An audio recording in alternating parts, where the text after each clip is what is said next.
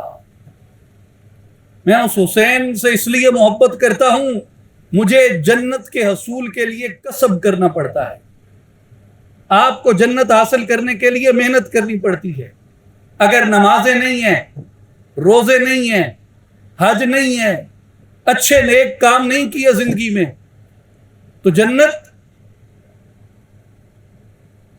اللہ تعالیٰ نے ایسے لوگوں کے لیے مشکل کر دی۔ لیکن میرے بھائیوں، اب صحابہ کرام کو دیکھیں، وہ جماعت جنہیں جنت کا مژدہ ملا، وہ کون لوگ تھے؟ حضرت ابو بکر صدیق، حضرت عمر، حضرت عثمان، حضرت علی، حضرت طلحہ، حضرت زبیر، حضرت ابو عبیدہ، حضرت سعد بن ابی وقاص، حضرت عبد الرحمن ابن عوف، حضرت سعید ابن زید رضی اللہ عنہم اجمعین۔ انہوں نے، یہ سابقون الاولون تھے، مکے کے تشدد سہے، ہجرتیں کی، رسول اللہ کی معیت میں جہاد کیا، نمازیں پڑھیں، روزے رکھے، تسبیحات کی، صدقات دیے، خیراتیں کی، اپنی جانیں اللہ کی راہ میں نچھاور کی۔ حضور نے انہیں جنت کا مژدہ دیا۔ اور جب رسول اللہ کا انتقال ہوا، حضرت امام حسین کی عمر 6.5 برس ہے، ابھی نماز بھی فرض نہیں ہوئی، تو جتنی شانیں، جتنی عظمتیں، اور خاص طور پہ جنت کا مژدہ، اور جنت کا مژدہ نہیں، یہ مژدہ کہ حسن و حسین شباب اہل جنت کے سردار ہوں گے۔ باقیوں کو رتبے ملے کسب سے، محنت سے، مشقت سے، جان گدازی سے، جہاد فی سبیل اللہ سے، حج سے، عمرے سے، نمازوں سے، روزے سے، رسول اللہ کی صحبت و معیت سے حسن و حسین کو اللہ نے رتبے اپنی عطا سے عطا کیے۔ میں اس لیے حسین کے ساتھ ہوں، اور جو حسین کے خلاف ہے، وہ کیوں حسین کے خلاف ہے؟ وہ جس کے حق میں ہے۔ وہ ایک بندہ مجھے کہنے لگا، وہ جی ایک فلاں صاحب ہیں، انہوں نے کہا ہے کہ یہ تو 2 شہزادوں کی جنگ تھی۔ میں نے کہا چلیں، اول تو یہ منطق غلط ہے کہ یہ 2 شہزادوں کی جنگ تھی، اس کے کہے پہ 1 منٹ کے لیے اسی دلیل پہ بحث کر لیتے ہیں۔ ایک شہزادہ قرآن میں ہے، اللہ کی وحدانیت کی دلیل بن کر آیا سورہ آیہ مباہلہ کے اندر۔ میں نے کہا دوسرا شہزادہ دکھاؤ قرآن میں۔ بھئی شہزادوں کی جنگ ہے نا، تو شہزادوں کی جنگ میں بھی یہی طے کر لو کہ کس شہزادے کو اللہ نے قرآن میں ترجیح دی ہے۔ اور جو دوسری طرف ہیں، وہ کون لوگ تھے؟ جو یزید کی طرف تھے، جو اس کے جبر سے مجبور تھے۔ بعد میں جو بچے، جنہیں اس نے لالچ دیا، جنہیں رتبے دیے، جنہیں عہدے دیے، جنہیں رشوت دی، جنہیں درہم و دینار دیے، جنہیں جاگیریں دیں، جنہیں سونا اور چاندی دیا، اور یہ جو آج آپ بنام سلف صالحین جن علماء ضالین کو، مغضوب علیہم وللضالین کو آپ دیکھتے ہیں، اس یزید پلید کے حامی یہ کون لوگ ہیں؟ یزید تو نہیں رہا جو رشوت دے، یزید تو نہیں رہا جو درہم و دینار دے، یزید تو نہیں رہا جو جاگیریں دے، یزید تو نہیں رہا جو منصب دے، یزید تو نہیں رہا جو انہیں عہدے دے۔ پھر کون دیتا ہے؟ پھر کیا وجہ ہے کہ یہ اس کے حامی ہیں؟ اس کا مطلب یہ ہے کہ جس طرح حسین کی وراثت حسینیوں میں چل رہی ہے، یزید کی وراثت یزیدیوں میں چل رہی ہے۔ کوئی تو ہے جو انہیں دنیا کا سٹیٹس دیتا ہے، جس طرح وہ علماء جن کے لیے سلطان حق باہو نے کہا 18,000 جو عالم آہا، کوئی اگے حسین دے مردے ہو، جس طرح وہ درہم و دینار لے کے بک گئے، یہ بھی اپنے علم کو ملوکیت کے قدموں میں قربان کرتے ہیں۔ یہ عالم کہلانے والی مخلوق جو علم کے نام پہ دھبا، جو اسلاف کے نام پہ دھبا، جو علماء کے نام پہ دھبا، یہ بدترین قوم جن کے لیے رسول اللہ صلی اللہ علیہ وسلم نے فرمایا جو اپنے علم کو دنیا کے لیے بیچتا ہے وہ زیر آسمان بدترین مخلوق ہے۔ یہ بدترین مخلوق کون ہے؟ جو اپنے علم کو ملوکیت کے قدموں میں قربان کرتے ہیں، اس لیے کہ اگر حسینیت کا نعرہ اٹھے گا تو عدل کا نعرہ ہوگا، انصاف کا نعرہ ہوگا، برابری کا نعرہ ہوگا، مساوات کا نعرہ ہوگا۔ اس میں ملوکیت چل نہیں سکتی، استبداد چل نہیں سکتا، ظلم چل نہیں سکتا، جبر چل نہیں سکتا۔ اس لیے سلطان حق باہو نے کہا قہر پوے تینوں رازن دنیا تو حق دا راہ مریندی ہوں۔ یہ وہ طوائفیں ہیں جنہوں نے اپنے کوٹھے علم کے نام پہ قائم کیے ہوئے ہیں۔ میرے بھائیوں اور بزرگوں، میرے دوستوں اور ساتھیوں، اس لیے حضرت سلطان العارفین نے کہا پر عاشقہ مول قبول نہ کیتی یا حضرت باہو توڑے کر کر زاریاں روندی ہوں۔ جن کے سینوں میں اللہ کا عشق تھا، جن کے سینوں میں رسول اللہ کا عشق تھا، جن کے سینوں میں رسول اللہ صلی اللہ علیہ وسلم کی وہ جلائی گئی شمع کا نور تھا، حضور کے اہل بیت کا عشق تھا، حضور کی کتاب اور رسول اللہ کی سنت کا عشق تھا، انہوں نے کبھی اپنا سودا نہیں کیا۔ بس یہی فرق ہے اپنے آپ کو بیچنے والے اور اپنی حفاظت کرنے والے کے درمیان۔ اور میرے بھائیوں غور کریں، جو سانحہ کربلا ہے، جس وقت یہ رونما ہوا، جس وقت یہ رونما ہوا، اس وقت 61 ہجری میں کتنا عرصہ گزرا رسول اللہ صلی اللہ علیہ وسلم کی وفات کو؟ 50 سال۔ ابھی وہ گلیاں موجود، وہ مسجد موجود، وہ راستے، وہ درخت موجود، وہ بستی، وہ پتے موجود جو جبریل کو آتے اور جاتے دیکھتے تھے، جو وحی کو آتے اور جاتے دیکھتے تھے، جو یہ دیکھتے تھے آج جبریل آیا ہے یہ فرمان لے کے قُلْ لَا أَسْأَلُكُمْ عَلَيْهِ أَجْرًا إِلَّا الْمَوَدَّةَ فِي الْقُرْبَى، ان کو کہہ دیجئے میں تم سے کوئی اجر نہیں مانگتا، کوئی اجرت نہیں مانگتا اس قرآن اور اسلام کے پہنچانے پہ، ماں سوائے اس کے کہ میری قرابت سے محبت رکھنا۔ ابھی وہ لوگ موجود تھے جن کی نظروں کے سامنے قرآن مجید نازل ہوتا رہا۔ میرے بھائیوں، اس کے باوجود یہ سانحہ رونما ہوا، اور علماء نے کیا کہا کہ یہ جو آیت مبارکہ ہے قُلْ لَا أَسْأَلُكُمْ عَلَيْهِ أَجْرًا إِلَّا الْمَوَدَّةَ فِي الْقُرْبَى، اس کا معنی سیدنا عبداللہ ابن عباس رضی اللہ عنہما نے بیان کیا کہ إِلَّا الْمَوَدَّةَ فِي الْقُرْبَى یعنی أَن تَحْفَظُوا قَرَابَتِي۔ صحابہ کہتے ہیں کہ اس کا معنی یہ ہے کہ حضور کی قرابت کا اس قدر لحاظ کرو کہ اس کی حفاظت کرو، اسے پروٹیکٹ کرو۔ یعنی جو مودت ہے اس میں پروٹیکشن شامل ہے، حفاظت شامل ہے، ان بلٹن ہے اس کے اندر۔ اگر جذبہ حفاظت نہیں ہے تو مودت ہو سکتی ہی نہیں۔ اگر جذبہ حفاظت نہیں ہے تو مودت ہو ہی نہیں سکتی۔ اس لیے کہا کہ جو مودت ہے اس میں حفاظت شامل ہے،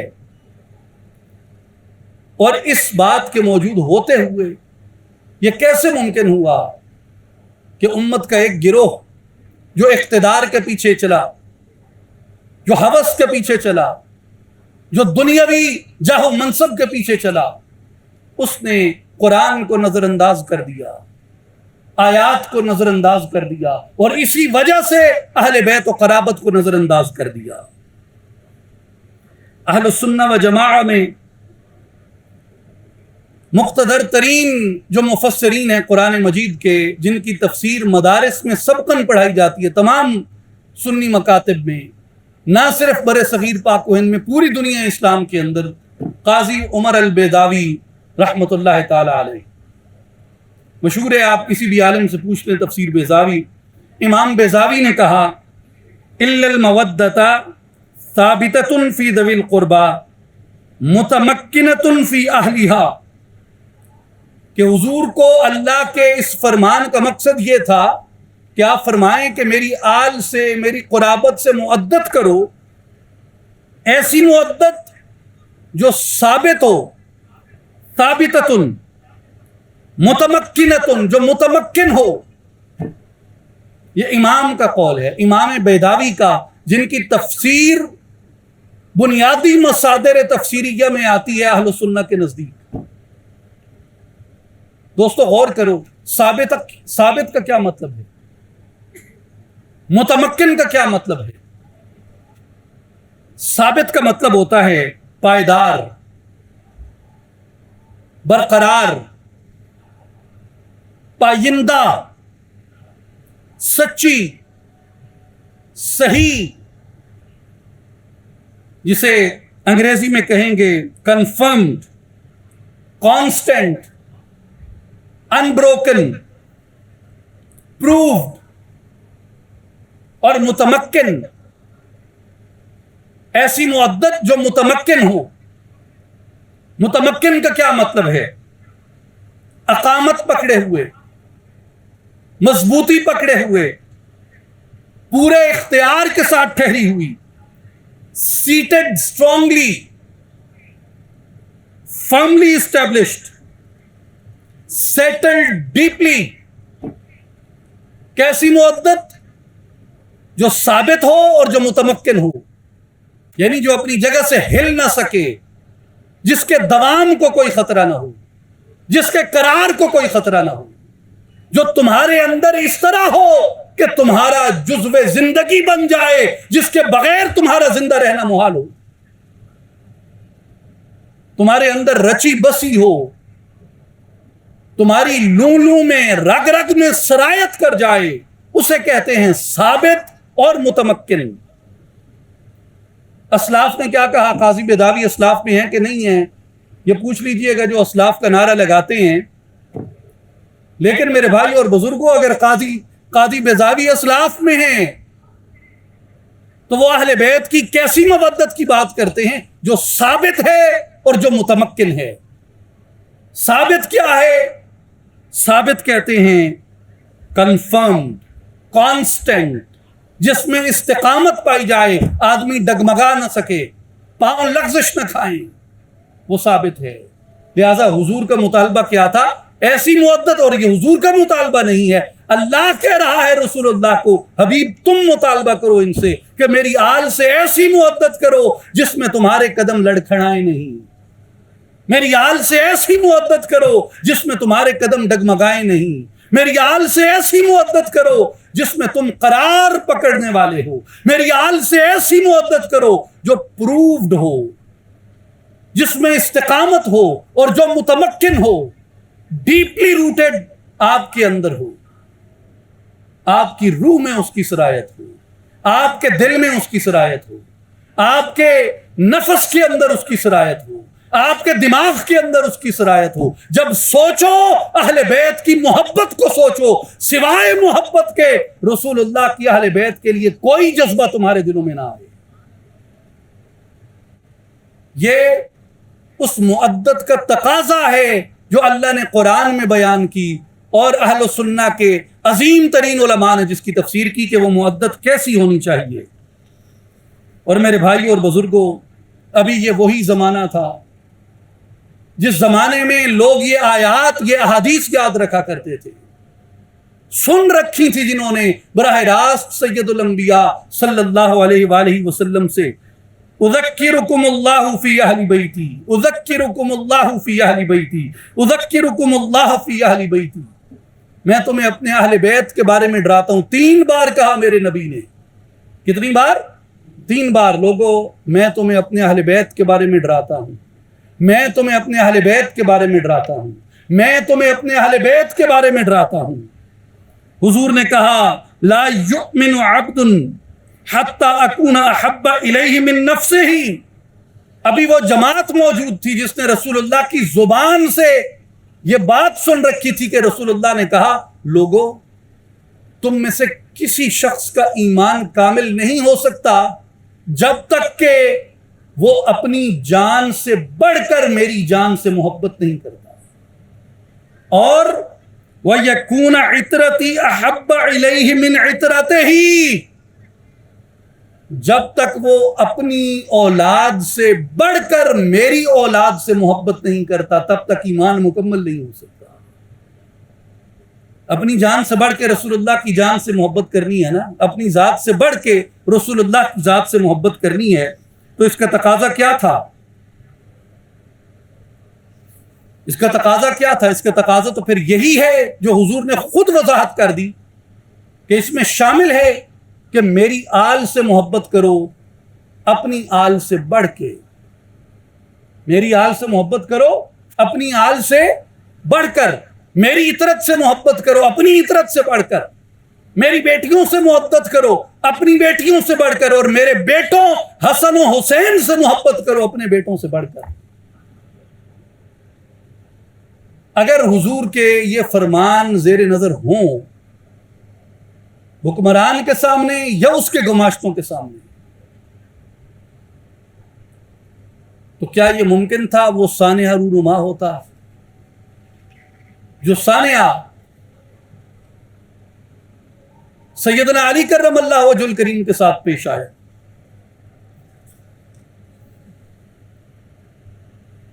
داماد رسول کے ساتھ پیش آیا، وصی رسول کے ساتھ پیش آیا، اخی رسول کے ساتھ پیش آیا۔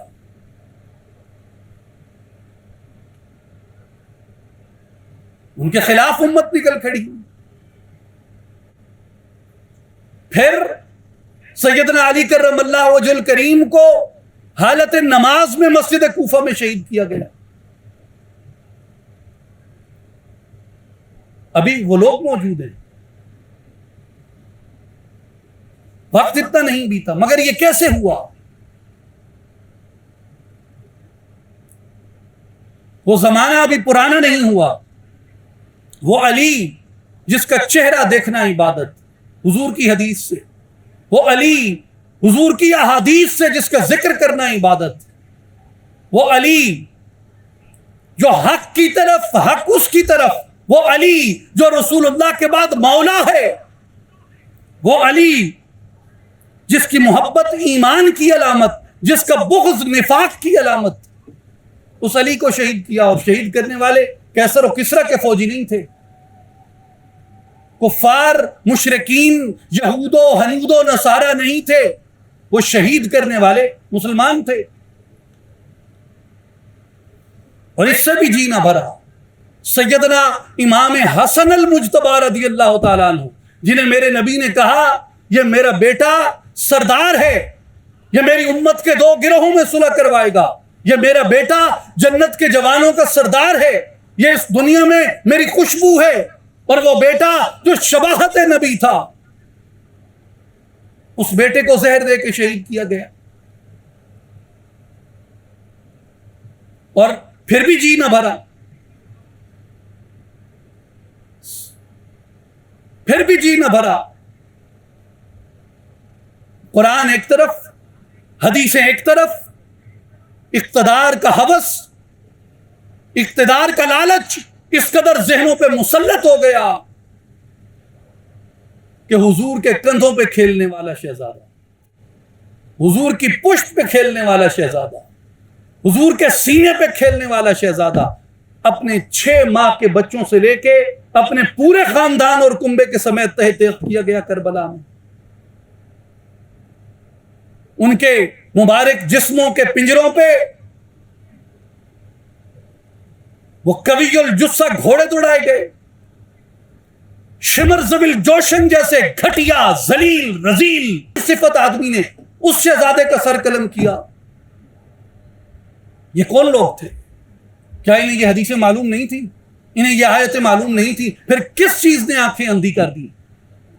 کس چیز نے نابینا کر دیا؟ قہر پوے تے تھے رازن دنیا، تو حق دا راہ مرے۔ میرے بھائیو، لالچ اندھا کر دیتا ہے، لالچ حجاب لے کے آتا ہے، بغض حجاب لے کے آتا ہے۔ اور میرے بھائیو اور بزرگوں، اس لیے حضور نبی کریم علیہ الصلوۃ والسلام نے ارشاد فرمایا کہ الزموا مودتنا اہل البیت، کہ لوگوں اہل بیت کی مودت کو لازمی اختیار کرو۔ فإنه من لقي الله عز وجل وهو يودنا دخل الجنة بشفاعتنا، کیونکہ جو شخص اس حال میں اللہ سے ملا کہ وہ ہم سے محبت کرتا تھا تو ہماری شفاعت کے صدقے اللہ انہیں جنت میں داخل کرے گا۔ والذی نفسی بیدہ، امام طبرانی نے اس روایت کو نقل کیا، نفسی بیدہ، اس ذات کی قسم جس کے قبضے قدرت میں میری جان ہے، لا ينفع عبدا عمله الا بمعرفت حقنا، کسی شخص کو اس کا عمل نفع نہیں دے گا جب تک وہ اہل بیت کے حق کو نہیں پہچانتا، اہل بیت کے حق کی معرفت نہیں رکھتا۔ یزیدیوں، علم بیچنے والی طوائفوں، ملوکیت کے ٹکڑوں پہ پلنے والوں، تمہارا علم، تمہارے اعمال، تمہارے واعظ، تمہاری ریاکاری قیامت کے دن اور قبر میں تمہارے منہ پہ ماری جائے گی اگر رسول اللہ کے بچوں کی مخالفت کرتے ہو، رسول اللہ کے خاندان کی مخالفت کرتے ہو۔ میرے بھائیوں اور بزرگوں، اس لیے حضور کی آل کا حق پہچانے، اور آل کا حق کیسے پہچانے؟ جس طرح اسلاف امت نے پہچانا تھا۔ اب آئیں اصل بات پہ، اسلاف امت نے کیسے حضور کی آل کا حق پہچانا؟ مفتی صاحبان تشریف فرمائیں، اہل سنت کی کتنی بڑی فقہیں ہیں؟ 4، حنفی، مالکی، شافعی، حنبلی۔ میں چاروں اماموں کی آپ کو ایک بات عرض کرتا ہوں کہ چاروں ائمہ نے، امام ابو حنیفہ رحمۃ اللہ تعالی علیہ جو امام اعظم ہیں، امام مالک رحمۃ اللہ تعالی علیہ جو امام دار الہجرت کہے جاتے ہیں، شہر مدینہ کے امام، امام شافعی ابو عبداللہ ادریس الشافعی رحمۃ اللہ تعالی علیہ، اور امام احمد ابن حنبل رحمۃ اللہ تعالی علیہ، ان چاروں نے اپنی پوری زندگی اہل بیت کے لیے قربانی دی۔ اور کیسے قربانی دی؟ سنیے اور اپنے ایمان کو تازہ کیجئے۔ اور وہ لوگ جو اہل بیت کا حق نہیں پہچانتے، میرے بھائیوں نے جا کر بتائیں کہ اہل بیت کا حق کیا ہے۔ اگر خود کو سلف صالحین کا تابعدار کہتے ہو، ان کے راستے پہ چلنے والا کہتے ہو، تو دیکھو سلف صالحین کا راستہ کیا تھا، ابو حنیفہ کا راستہ کیا تھا، مالک کا راستہ کیا تھا، شافعی کا راستہ کیا تھا، اور احمد کا راستہ کیا تھا۔ اللہ کا نعرہ بھی سب لگاتے ہیں، کچھ رسول اللہ کے نعرے سے چڑھتے ہیں۔ آج کل کچھ نئے آ گئے ہیں جنہیں علی کا نام پسند نہیں، ہلا دو ان دشمنوں کے ایوانوں کو، نعرہ حیدری حیدری حیدری۔ سیدنا زید بن علی بن حسین بن علی ابن ابی طالب رضی اللہ عنہم اجمعین، عام طور پہ امام زید کہے جاتے ہیں، اور سیدنا امام زین العابدین رضی اللہ تعالیٰ عنہ کے بیٹے، حضرت امام حسین رضی اللہ تعالیٰ عنہ کے پوتے، اور مولا علی شیر خدا رضی اللہ تعالیٰ عنہ کے پر پوتے، امام زید بن علی بن حسین بن علی ابن ابی طالب۔ امام زید نے 122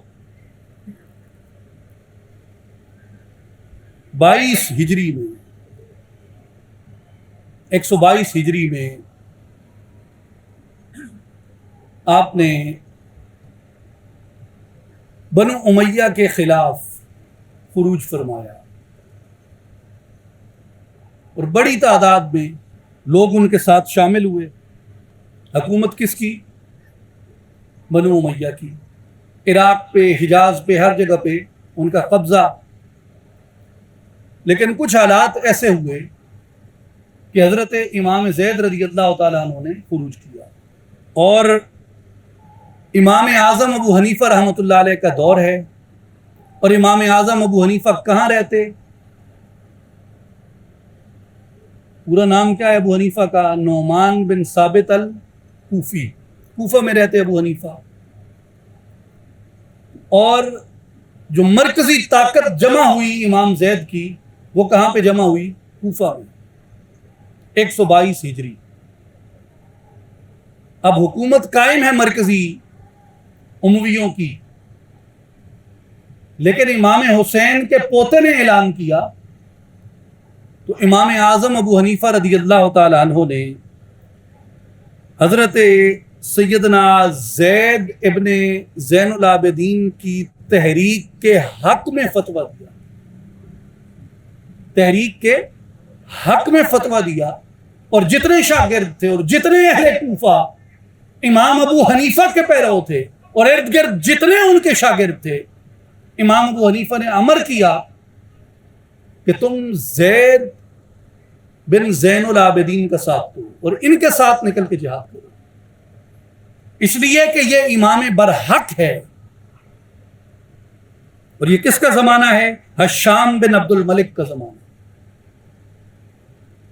ہشام بن عبد الملک کے زمانے میں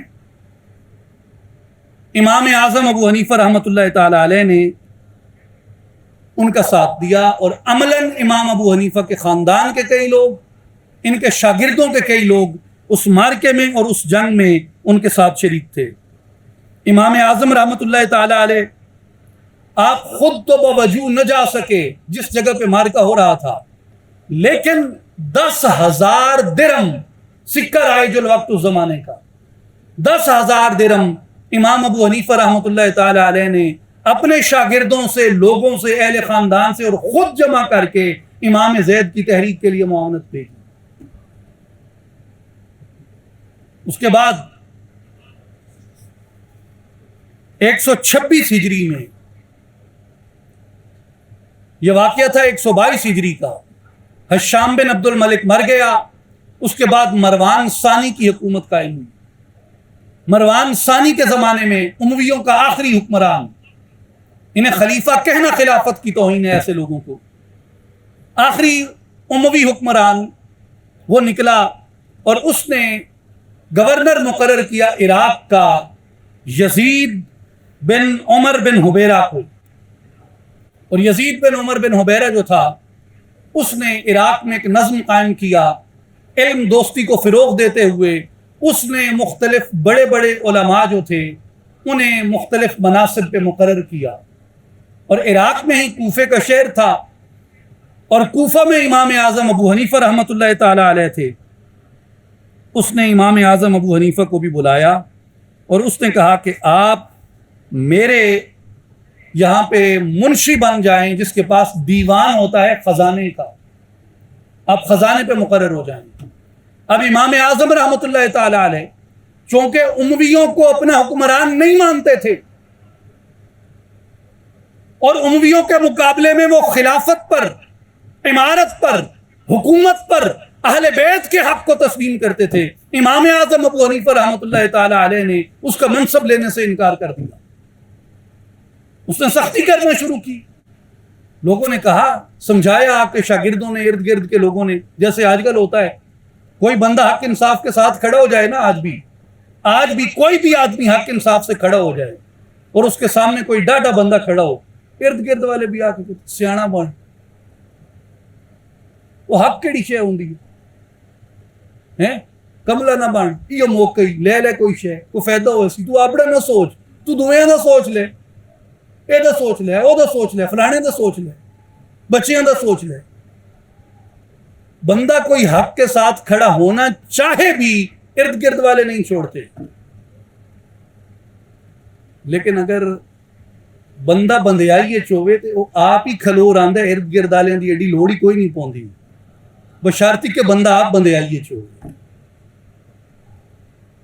امام ابو حنیفہ کو بھی ارد گرد والوں نے کہا کیا کر رہے ہیں آپ, وہ گورنر ہے, وہ امیر کو شکایت بھیج دے گا, حکمران کو شکایت بھیج دے گا, سختی بڑھ جائے گی آپ پہ, چھوڑیں آپ, لے لیں عہدہ NRO, کر لیں NRO آپ حکومت سے. امام ابو حنیفہ رحمۃ اللہ تعالی علیہ نے فرمایا کہ اگر یہ مجھے کہے نا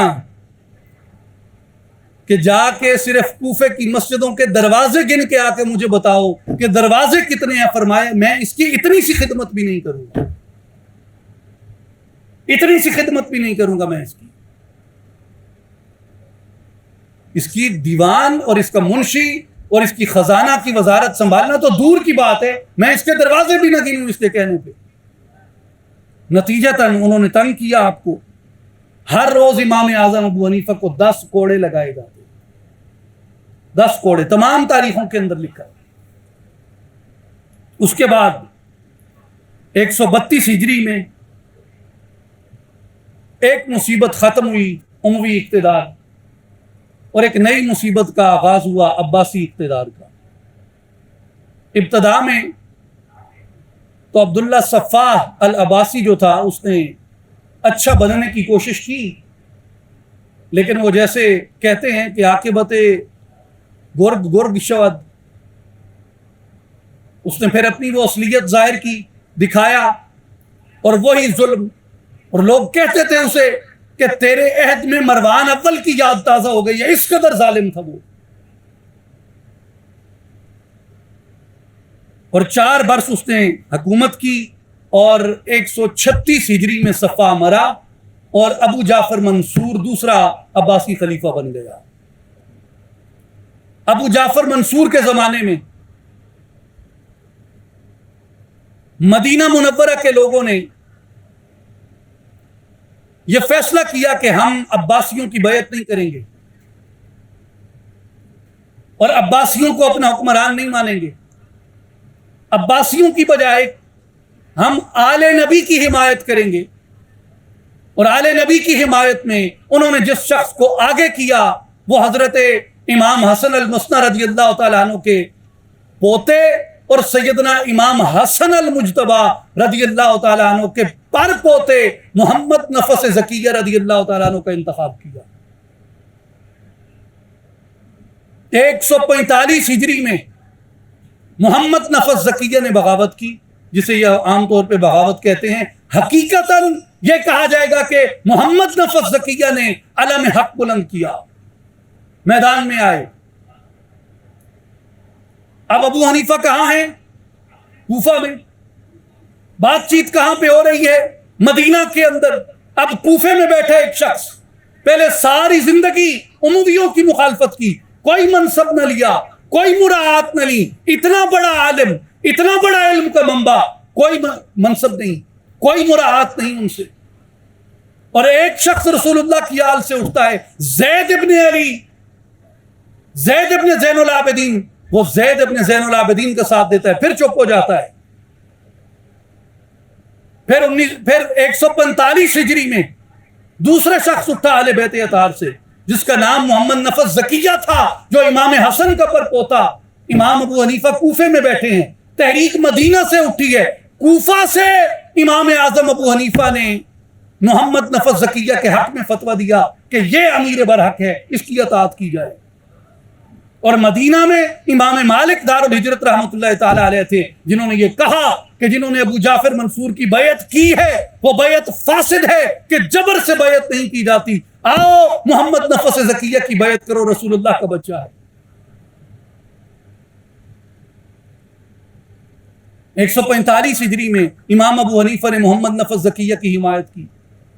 مارکے ہوئے عیسیٰ بن موسیٰ کے ساتھ, جو عباسیوں کا جرنیل تھا, اور بہت بڑی تحریک تھی محمد نفس زکیہ کی, بہت بڑی تحریک تھی, اتنی کہ 2 ماہ تک, یہ لکھا ہے تاریخوں کے اندر, تمام تقریباً مورخین نے لکھا ہے 2 ماہ تک اس قدر ذہنی طور پہ الجھن کا شکار تھا ابو جعفر منصور. لباس نہیں بدلا, حرم میں نہیں جاتا تھا, گھر نہیں جاتا تھا, سو نہیں سکتا تھا تکیے پہ, کہتا تھا مجھے یقین نہیں یہ تکیہ میرا ہے یا محمد کا ہے. اور تب تک مجھے نیند نہیں آئے گی جب تک میرا سر اس کے سامنے نہیں چلا جاتا یا اس کا سر میرے پاس نہیں آ جاتا. کئی ماہ جنگ ہوئی. محمد نفس زکیہ رضی اللہ تعالیٰ عنہ شہید ہو گئے. ان کے بھائی ابراہیم نفس زکیہ اٹھے. امام اعظم ابو حنیفہ رضی اللہ تعالیٰ عنہ نے پھر ان کی حمایت میں فتویٰ دیا ابراہیم نفس زکیہ کے لیے اور ان کا ساتھ دیا. پھر وہ بھی شہید ہو گئے. قبضہ کر لیا عباسیوں نے. اب میرے بھائی اور بزرگوں، امام اعظم کے بڑے بڑے شاگرد تھے. ایک حلقہ ارادت تھا، اہل عقل ان کی بات سنتے تھے. اور اس پہ اب بحث میں طویل نہیں کرنا چاہتا، وقت کو مختصر کرتے ہوئے، کہ بڑے بڑے جرنیل اور بڑے مؤثر لوگ جو خلافت عباسیہ میں سمجھے جاتے تھے، امام ابو حنیفہ کے اثر و رسوخ کی وجہ سے انہیں ترک کر کے وہ ابراہیم نفس مردیہ کے ساتھ شامل ہو گئے. ابو جعفر منصور نے جنگ تھمنے کے بعد دشمن بلا لیے سارے. ہاں بھائی، کس کس نے مخالفت کی تھی؟ آ جاؤ سارے. آ گئے. امام ابو حنیفہ کو بھی بلا لیا گیا.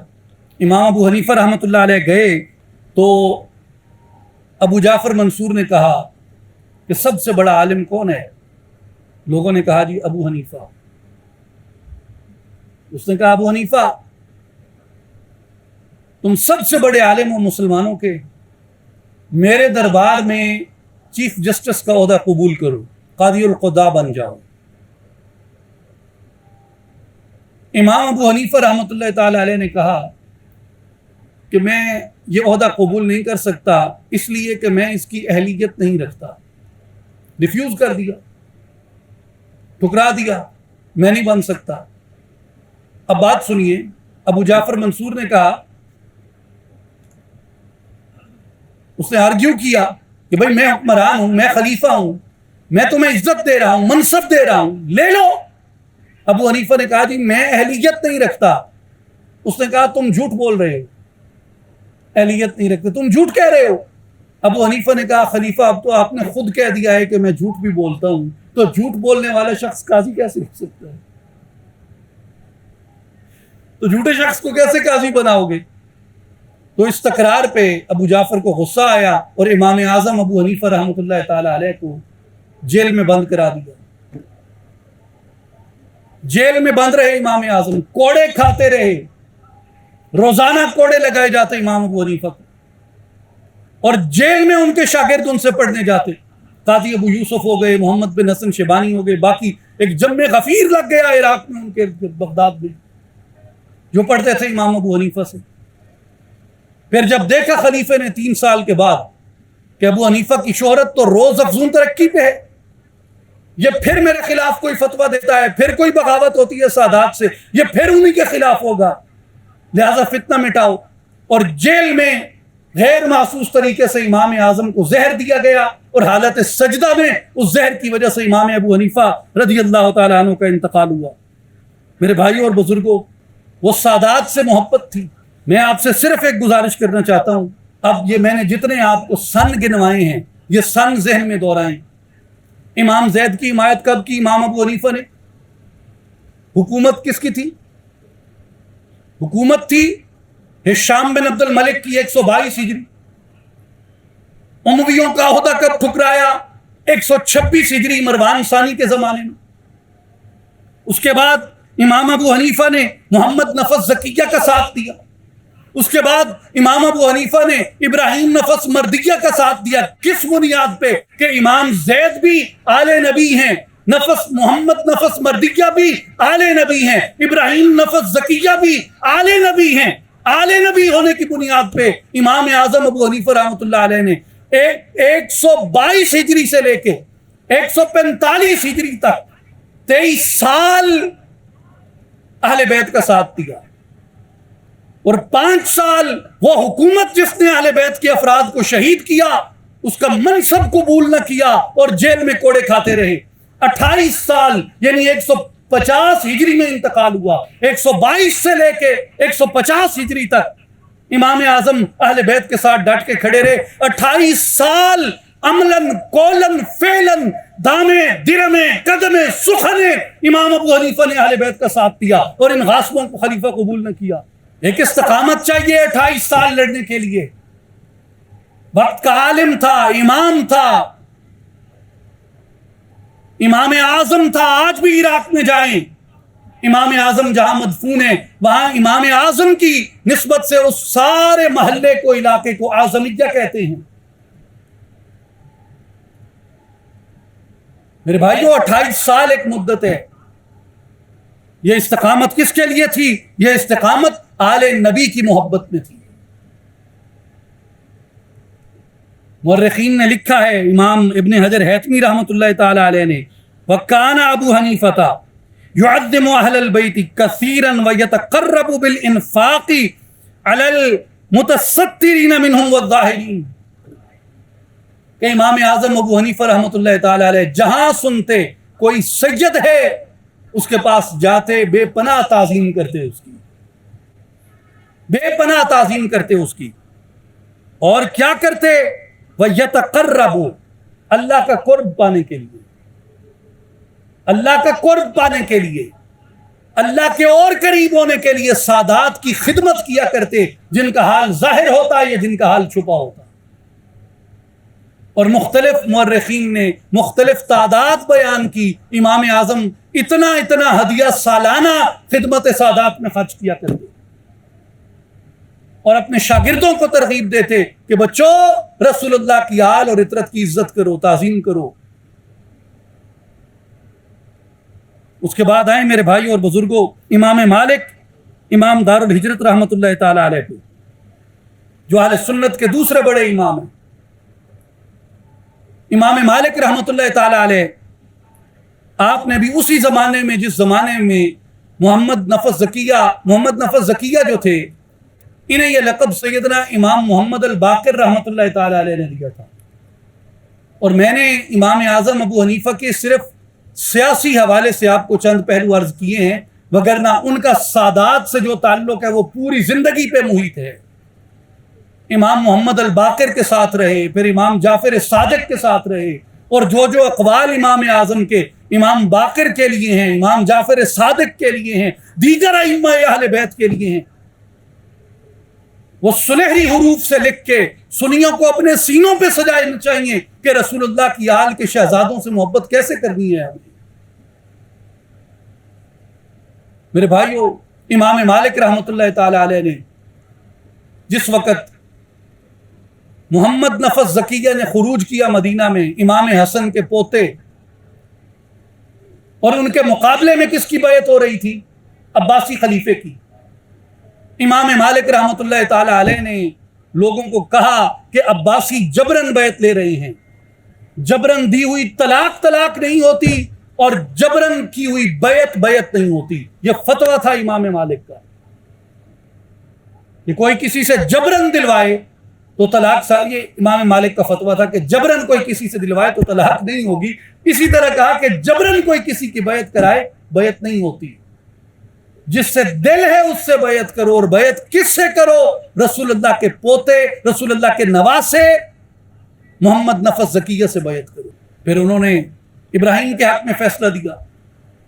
جب وہ دونوں شہید ہو گئے تو اس کے بعد ابو جعفر منصور مدینہ منورہ میں اس نے اپنا ایک بھتیجا گورنر لگایا، ظالم اسی طرح کا ظالم جعفر بن سلیمان. اس تک لوگوں نے شکایتیں پہنچائیں اور کہا کیا کہ مالک یہاں پہ گمراہی پھیلاتا ہے، فقہ کے اندر تعویلیں کر رہا ہے. اور اصل تکلیف کیا تھی؟ اصل تکلیف یہ تھی کہ امام مالک کی وجہ سے اہل حجاز نے عباسیوں کی بیعت نہیں کی تھی. اصل تکلیف یہ تھی.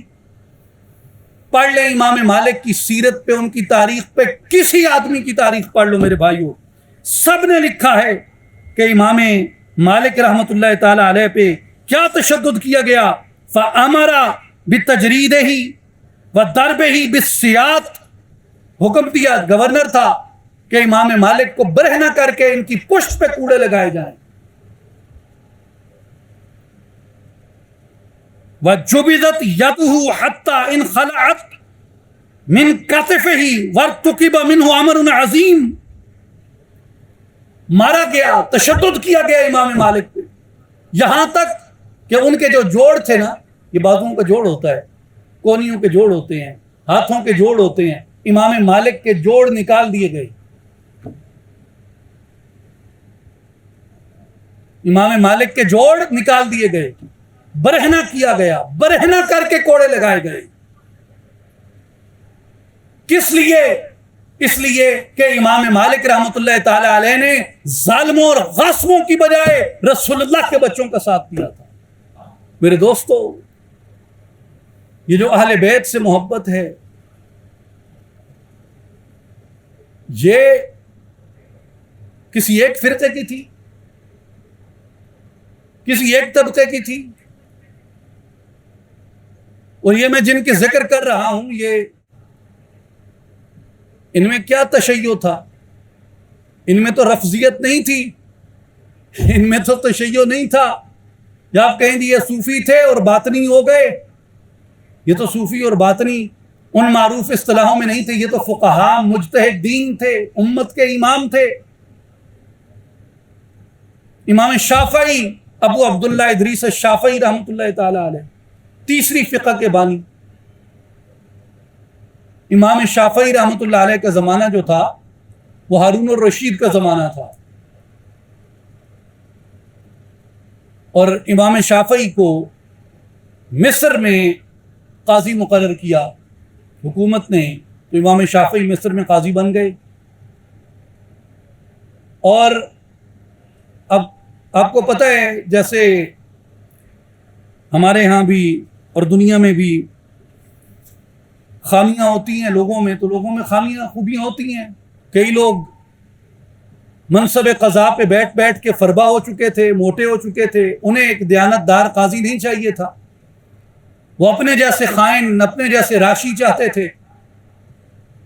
تو امام شافعی سے بڑے لوگوں کو تکلیف ہوئی، اور اتفاقاً مصر میں کچھ سادات نے امام شافعی سے ملاقاتیں کی۔ اب وہ جو ان کے مخالفین بیٹھے تھے امام شافعی کے، انہوں نے خلیفے کو رپورٹیں لکھ کے بھیجی کہ شافعی پھر اولاد علی کے ساتھ مل گیا ہے، اور شافعی پھر مصر میں کوئی بغاوت کرائے گا۔ ہارون الرشید نے حکم دیا، امام شافعی رحمۃ اللہ تعالی علیہ کو گرفتار کر کے ہتھکڑیاں لگا کے بغداد لایا گیا، اور لوگوں دل دہل جاتا ہے یہ دیکھ کے کہ جو سادات آئے، خلیفہ کا حکم ہوتا تھا کہ ان میں سے روز کے روز سادات کو قتل کیا جائے۔ امام شافعی خود سید تو نہیں تھے، لیکن خاندان عبد المطلب سے تھے، ان کی بھی باری لگ گئی کہ شافعی کو بھی قتل کرو۔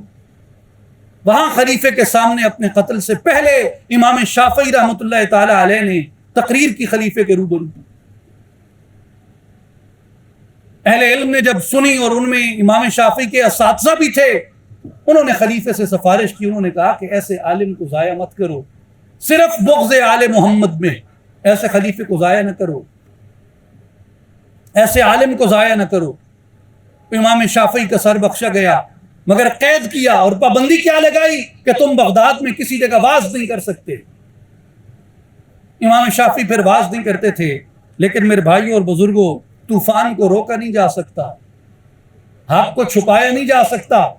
امام شافعی نے ایک دوسرا راستہ اختیار کیا، انہوں نے کہا ٹھیک ہے، میں خطاب تو نہیں کروں گا، میں واز تو نہیں کروں گا، میں بولوں گا تو نہیں، میں تقریر تو نہیں کروں گا، لیکن میں کیا کروں گا؟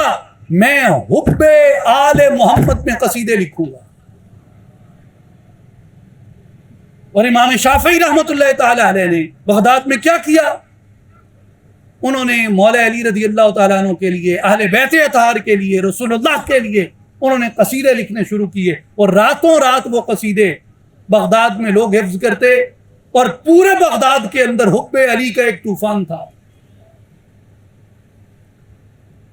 اور ایسے ایسے اشعار ہیں، آپ کبھی پڑھیں، امام شافعی کا دیوان عربی میں ہے، عقل تنگ رہ جاتی۔ یہ جو آج کل کہتے ہیں نا اپنے آپ کو کہ ہم اسلاف کے پیچھے چلتے ہیں، وہ ظالموں پڑھو امام شافعی کو۔ لئن کان ذنبی حب آل محمد، یہ حکمران مجھے اس لیے قتل کرنا چاہتے ہیں، مجھ پہ الزام یہ لگاتے ہیں، شافعی تیرا گناہ کیا ہے؟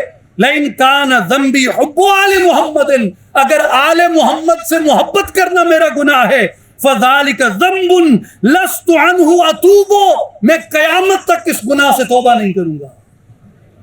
اگر آل محمد سے محبت کرنا گناہ ہے تو شافعی قیامت تک اس گناہ سے توبہ نہیں کرے گا۔ اور حضرت امام علی مقام امام حسین رضی اللہ تعالیٰ عنہ پہ جو کچھ بھی تھی، امام شافعی کی حدیثیں پڑھنے والوں، امام شافعی کے شاگردوں کے شاگردوں، بخاری اور مسلم کو حوالہ ماننے والوں، بڑے بڑے جو سلف کے علماء سمجھے جاتے ہیں شافعی تھے۔ ابن حجر اسقلانی شافعی، امام بیضاوی شافعی، امام رازی شافعی، امام بخاری شافعی، امام مسلم شافعی، امام ذہبی اسماء الرجال کے عظیم امام، وہ بھی شافعی۔ اور ان سارے شافعیوں کو تم سلف صالحین میں کہتے ہو، خود امام شافعی نے کیا کہا کربلا کے لیے؟ جس منہ سے تم حوالے دیتے ہو ذہبی کے، اسقلانی نے کہا، ذہبی نے کہا، فلاں نے کہا، بخاری نے کہا، مسلم نے کہا، قیامت کے دن ان کا پڑا ہوا علم وہ لا کے تمہارے منہ پہ ماریں گے۔ شرم نہیں آتی تمہیں؟ ان اکابرین کا، اسلاف کا نام لے کے تم یزید کی حمایت کرتے ہو، حضور علیہ الصلوۃ والسلام کے اس مظلوم بچے کا ساتھ نہیں دیتے تم، حضور کے شہزادے کا ساتھ نہیں دیتے تم۔ تأوہ قلبی والفؤاد کئیب وارق نومی فالسہاد عجیب، میرا دل غمزدہ ہو گیا ہے، میرا فؤاد شکستہ ہے، میری نیند اڑ گئی، عجیب و غریب قسم کی بے خوابی ہے۔ فمن مبلغ عن الحسین رسالة وإن کرہتها انفس وقلوب، پس کوئی ہے جو میرا خط امام علی مقام امام حسین تک لے کے جائے، اگرچہ لوگوں کے سیاہ دل اسے ناپسند ہی کیوں نہ کریں۔ ذبیح بلا جرم کأن قمیصہ صبیغ بماء الارجوان خدیب، امام شافعی کہتے ہیں آپ بغیر کسی جرم کے ذبح کیے گئے، آپ کا کرتا گویا سرخ خون سے رنگ دیا گیا۔ یہ کون کہہ رہا ہے؟ امام شافعی کہہ رہے ہیں۔ امام شافعی نے کیا کہا؟ ذبیح بلا جرم، بغیر جرم کے مارے گئے، بغیر گناہ کے قتل کیے گئے، ذبیح بلا جرم۔ لکھ کے لے جاؤ امام شافعی کا فتویٰ۔ یہ جو کہتے ہیں کہ حکومت کے خلاف کھڑا ہونا ان کا جرم تھا، کیا امام شافعی کو نہیں پتا تھا کہ بغاوت کیا ہے، بغاوت کی تعریف کیا ہے، خروج کیا ہے، خروج کی تعریف کیا ہے، حکمران کیا ہے، حاکم کیا ہے، حاکم کی ذمہ داریاں کیا ہیں، حکومت بنانے کا، حاکم ہونے کا اصول کیا ہے، بیعت لینے کا اصول کیا ہے، جو بیعت کرنا چاہتا ہے وہ کیسے بیعت کرتا ہے، جو بیعت لے رہا ہے وہ کیسے بیعت لیتا ہے؟ امام شافعی کو نہیں پتا تھا؟ وہ کیا کہتے ہیں؟ ذبیح بلا جرم۔ اے امام علی مقام، میں آپ کی طرف خط لکھ رہا ہوں، میرا خط قبول کیجئے کہ آپ ذبیح بلا جرم ہیں، آپ کو بغیر کسی جرم کے شہید کیا گیا۔ تزلزلت الدنیا لآل محمد وقادت لہم سم الجبال تذوب، دنیا آل محمد کے لیے متزلزل ہو گئی، قریب تھا کہ پہاڑوں کی بھی سختی جاتی رہتی۔ وغارت نجوم واقشعرت کواکب وَحُتِّكَ أَسْتَارٌ وَشُقَّ جُيُوبُ، آل محمد کے غم میں ستارے غروب ہو گئے، کواکب مرجھا گئے، یہ پردے چاک ہو گئے، گریبان پھٹ گئے۔ یصلی علی المبعوث من آل ہاشم ویغزی بنوہ ان ذا العجیب۔ امام شافعی رحمۃ اللہ علیہ فرماتے ہیں کتنی عجیب بات ہے کہ یہ لوگ جو نمازی ہونے کا کہتے ہیں اپنے آپ کو، بنو ہاشم کے فرد محمد الرسول اللہ پہ درود بھی بھیجتے ہیں، ان کی آل پہ اذیت بھی بھیجتے ہیں۔ حضور پہ درود بھی بھیجتے ہیں، حضور کی آل پہ اذیت بھی بھیجتے ہیں. کیسی عجیب بات ہے، کیسی منافقت ہے. پھر جب یہ امام شافعی کے قصائد پھیلے تو ایک زلزلہ تھا بغداد میں. پہلے انہوں نے طعن کروانا شروع کیا. انہوں نے کہا کہ شافعی شیعہ ہو گیا ہے، شافعی شیعہ ہو گیا ہے. یہ آپ دیکھتے ہیں سوشل میڈیا، یہاں پہ ہر سال حضرت سلطان العارفین سلطان باہو رحمۃ اللہ تعالی علیہ کی بارگاہ اقدس میں ہم جمع ہوتے ہیں، ذکر حسین ہوتا ہے، ہر طرف ذکر حسین ہو رہا ہے. یہاں پہ ادھر جائیں ادھر جائیں، جہاں جائیں ذکر حسین ہے. تو جو حسین کے مخالف ہیں، جن کے بطن نہیں بھریں گے قیامت تک، وہ کیا کہتے ہیں؟ پیر شیعہ ہو گئے. یعنی ہر پاسے شیعت ہو گئی. کیوں جی؟ اے کربلا کا ذکر کر دیں، اے جی محرم منا دیں، اے شیعہ ہو گئے جی، اے جی یوم غدیر منا دیں، اے ولایت علی دی خوشی کر دیں، اے مولا حسین دا غم کر دیں، اے شیعہ ہو گئے. یہ الزام نیا نہیں ہے. او یزیدیو ساڈے وڈیاں تے تسی یہ الزام لائے، امام شافعی دے الزام لایا تسی. ٹھیک ہے کہ شافعی رافضی ہو گئے، شافعی شیعہ ہو گیا ہے. جو بندہ حب علی کی بات کر لے، حب اہل بیت کی بات کر لے، حب آل نبی کی بات کر لے، ٹھپا اس پہ شیعہ ہو گئے. حقیقت یہ ہے کہ ہم شیعہ نہیں ہوئے، تم ناصبی اور خارجی ہو چکے ہو. تم نے اس منہج کو قبول کر لیا ہے جو نہروان کے لوگوں کا منہج تھا. تم وہ حروریہ خوارج ہو جن کے لیے رسول اللہ نے وعید فرمائی تھی. ساری علامتیں اور نشانیاں تمہاری ظاہر ہو چکی. کیسے جھٹلاؤ گے ان صحیح حدیثوں کو؟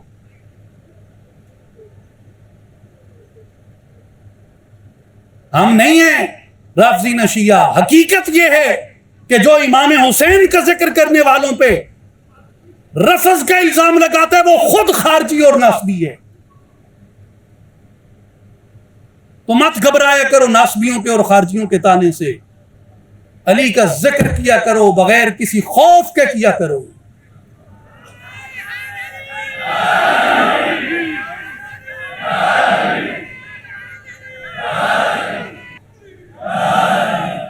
حیدری. امام شافعی پہ جب الزام لگا کہ شافعی علی کے حق میں قصیدے لکھتا ہے، شافعی شیعہ ہو گیا ہے. امام شافعی اہل السنہ کی تیسری بڑی فقہ کا امام. امام شافعی نے جواب دیا، قالوا ترفدت قلت کلا من رفض دینی ولا اعتقادی. لوگوں نے کہا تم رافضی ہو گئے ہو. قلت، میں نے جواب دیا، کلا من رفض دینی ولا اعتقادی، ہرگز نہیں. رافضی مسلک نہ میرا دین ہے نہ میرا عقیدہ ہے. لیکن تولیت غیر شک خیر امام و خیر ہادی، لیکن بلا شک اور بغیر شبوں کے میں اماموں اور ہادیوں کے پیشوا مولا علی سے دوستی رکھتا ہوں. اور پھر کہا ان کان حب الولی رفضا، ان کان حب الولی رفضا فإن الرفضی الی العباد، اگر علی سے محبت کرنا رفض کہلاتا ہے، شافعی کہتا ہے پھر جان لو میں سب سے بڑا رافضی ہوں. ان کان رفضا حب آل محمد فلیشہد الثقلان انی رافضی. امام شافعی نے کہا اگر حب آل محمد کرنا رفض ہے، رافضی ہونا ہے، تو ثقلین گواہ ہو جاؤ، دونوں جہان کے نیکو گواہ ہو جاؤ، میں سب سے بڑا رافضی ہوں. امام شافعی نے کہا.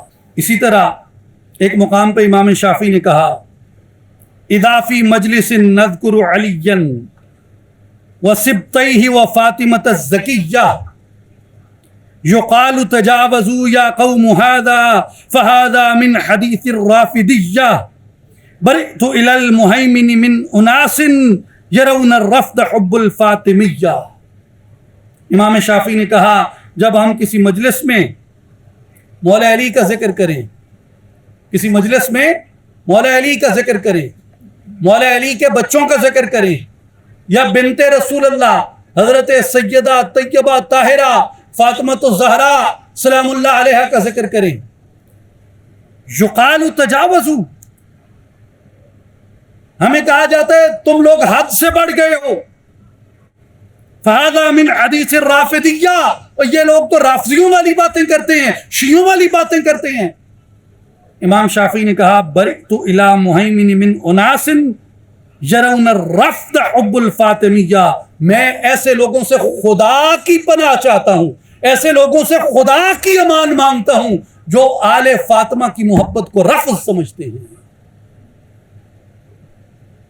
جو امام شافعی کے اس قول کو حق سمجھتا ہے، جاؤ گھروں میں بیٹھ کے مصلی بچھا کے نفل پڑھ کے اللہ کی بارگاہ میں دعا کرو اور یہ کہو یا اللہ میں بھی تیری پناہ مانگتا ہوں ایسے لوگوں سے جن کے نزدیک آل محمد کی محبت کو رفض کہا جائے۔ یہ نئے لوگ پیدا ہو گئے ہیں، عجیب الخلقت لوگ ہیں، حلیے دیکھیں ان کے اور باتیں دیکھیں ان کی۔ یار امام شافعی کی آپ بات کرتے ہیں، شافعی منہج کے، شافعی مسلک کے بڑے بڑے لوگوں کو آپ اسلاف کہہ کے اپنے آپ کو منسوب کرتے ہیں، اور شافعی کچھ کہہ رہا ہے آپ لوگ کچھ کرتے ہیں۔ یہی نفاق کی علامت ہوتی ہے، یہی دو نمبری کی علامت ہوتی ہے، یہی فروخت شدہ کی علامت ہوتی ہے۔ اس سے بڑا کیا ظلم ہے کہ کوئی آدمی رسول اللہ کی آل سے بغض رکھے، سیدہ پاک سے بغض رکھے، مولا علی سے بغض رکھے، حسن حسین سے بغض رکھے۔ اس سے بڑی دین فروشی کیا ہے؟ اس سے بڑی غلط فہمی کیا ہے؟ اس سے بڑا التباس کیا ہے؟ اس سے بڑی کنفیوژن کیا ہے؟ اس سے بڑا اندھا پن کیا ہے؟ ذوق کی تسکین کے لیے مجھے بیدم وارسی یاد آ رہے ہیں۔ بیدم یہی تو 5 ہیں مقصود کائنات، خیر النساء حسین و حسن مصطفیٰ علی، کائنات انہی کی ہے۔ اب آئیے چوتھے امام سیدنا امام احمد ابن حنبل رضی اللہ تعالیٰ عنہ۔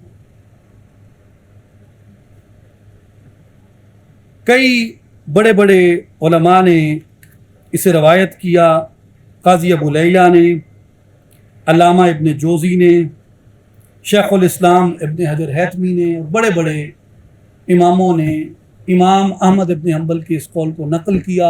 حنابلہ کی تقریباً ساری جماعت نے اسے نقل کیا، حنبلیوں کی ساری جماعت نے اسے نقل کیا۔ سنیں، احمد ابن حنبل کے بیٹے صالح ابن احمد امام احمد کے پاس آئے، سوال کیا یزید کے بارے میں۔ کس کے بارے میں؟ یزید پلید کے بارے میں، یزید پلید کے بارے میں۔ امام احمد نے فرمایا یا بنیہ هل يسوغ لمن يؤمن بالله ان يحب يزيد ولم لا يلعن الرجل، اے بیٹے کیا کسی مومن کے لیے یہ جائز ہے کہ وہ ایمان بھی رکھے اور یزید سے محبت بھی کرے؟ کون کہہ رہا ہے؟ احمد ابن حنبل۔ کیا کسی مومن کے لیے، ایمان والے کے لیے یہ جائز ہے کہ وہ ایمان کے ہوتے ہوئے یزید سے محبت کرے؟ وَلِمَ لَا يَلْعَنُ رَجُلٌ، ایک بندہ یزید پہ لعنت کیوں نہ کرے؟ لعنت اللہ فی کتابہ، جبکہ یزید پہ اللہ نے اپنی کتاب میں لعنت کی ہے۔ کس نے کہا؟ امام احمد نے۔ کیا کہ بیٹا ایک ایمان والے کے دل میں کیسے ممکن ہے کہ ایمان بھی ہو اور یزید کی محبت بھی ہو؟ اور یزید پہ لعنت کیوں نہ کی جائے جبکہ یزید پہ اللہ نے قرآن میں لعنت کی ہے؟ اب بیٹے عالم تھے، متجسس ہوئے، سوال کرنے لگے امام احمد سے، کہا کہ ابا جان اللہ نے قرآن میں کہاں یزید پہ لعنت کی ہے؟ تو امام احمد ابن حنبل رحمۃ اللہ تعالی علیہ نے سورہ محمد کی آیات پڑھی اور کیا کہا؟ وہ آیات کیا فرماتی ہیں؟ فَهَلْ عَسَيْتُمْ إِن تَوَلَّيْتُمْ أَن تُفْسِدُوا فِي الْأَرْضِ وَتُقَطِّعُوا أَرْحَامَكُمْ۔ اے منافقو، تم سے یہ بعید نہیں ہے اگر تم کو زمین میں حکومت مل جائے تو تم زمین میں فساد کرو گے اور قطع رحمی کرو گے، رشتوں کو توڑ ڈالو گے۔ اولئک الذین لعنہم اللہ فاصمہم واعمی ابصارہم، یہی وہ لوگ ہیں جن پہ اللہ نے لعنت کی ہے اور ان کو بہرا اور آنکھوں سے اندھا بنا دیا۔ اب یہ آیت پڑھی امام احمد ابن حنبل نے کہ تم سے بعید نہیں، اگر تمہیں زمین میں حکومت دی جائے تم فساد کرو گے، قطع رحمی کرو گے، ایسے ہی لوگوں پہ اللہ نے لعنت کی ہے۔ یہ آیت پڑھ کے امام احمد ابن حنبل بیٹے سے کہنے لگے، بیٹا مجھے بتاؤ رسول اللہ کے بیٹے حسین ابن علی سے، علی کے قتل سے بڑھ کے زمین میں کیا فساد ہو سکتا ہے؟ حسین کے قتل سے بھی بڑا کوئی فساد ہوگا؟ کہا نہیں۔ تو فرمایا اگر حسین کے قتل سے بڑا فساد نہیں ہو سکتا تو قرآن کی اس آیت کا مصداق یزید ہے جس نے فساد پھیلایا اور قطع رحمی کی، لہذا اللہ کی لعنت ہے ایسے شخص کے اوپر، اور یزید پہ لعنت ہے اللہ کی۔ یہ جیسے میں نے آپ کو بتایا کہ آج کل کچھ بکاؤ مال یہ ناسبی اور خارجی مارکیٹ میں بڑے عام ہوئے ہیں، ملوکیتوں کے پروردہ،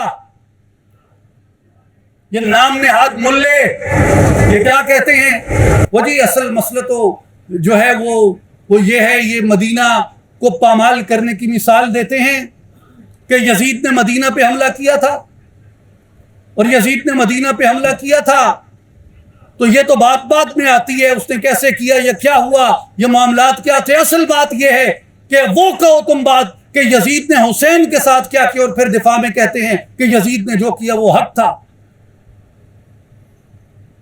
اِنَّ لِلَّهِ وَإِنَّا إِلَيْهِ راجعون۔ دو باتوں کو جوڑ کے آپ دیکھیں، کربلا اور مدینہ۔ پہلے یزید نے کربلا میں کیا کیا، پھر یزید نے مدینہ میں کیا کیا۔ میرے مسلمان بھائیوں ایک بات یاد رکھ لو، اب میں کچھ آپ سے سادہ باتیں ایک دو کرنا چاہتا ہوں، اگر وہ آپ دل میں بٹھا لیں گے یہ مدینے اور کربلا کا مسئلہ آپ کے ذہن میں قیامت تک حل ہو جائے گا۔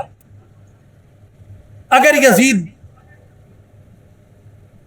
حق پہ حکمران ہوتا، اگر یزید حق پہ حکمران ہوتا، نہ کربلا کا سانحہ ہوتا، نہ مدینے میں وہ واقعہ پیش آتا۔ اگر یزید حق پہ ہوگا،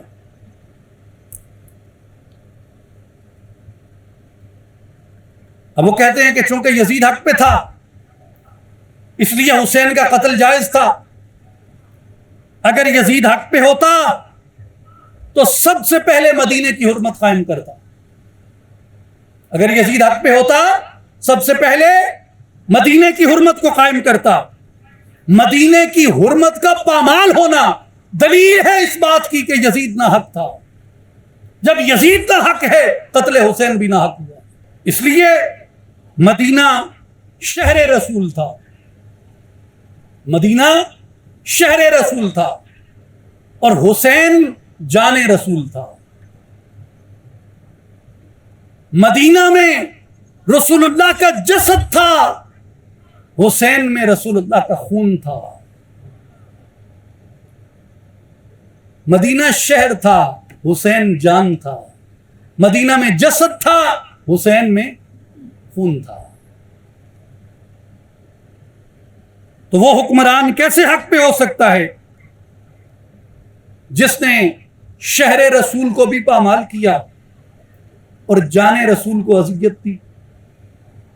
وہ حکمران کیسے حق پہ ہو سکتا ہے جسے جسد مصطفیٰ کا احترام نہ ہو؟ اور وہ حکمران کیسے حق پہ ہو سکتا ہے جسے خون مصطفیٰ کا احترام نہ ہو؟ میرے بھائی اور بزرگوں، حضور مدینہ میں رہتے تھے. سنیں دل والو، دل کے کان کھول کے سنو، کون کہاں رہتا ہے؟ رسول کہاں رہتے تھے؟ مدینہ میں. رسول مدینہ میں رہتے تھے، حسین رسول میں رہتا تھا. رسول مدینہ میں رہتے تھے، حسین رسول میں رہتا تھا. جہاں رسول رہتے تھے اس کا بھی لحاظ نہ کیا، جہاں حسین رہتا تھا اس کا بھی لحاظ نہ کیا.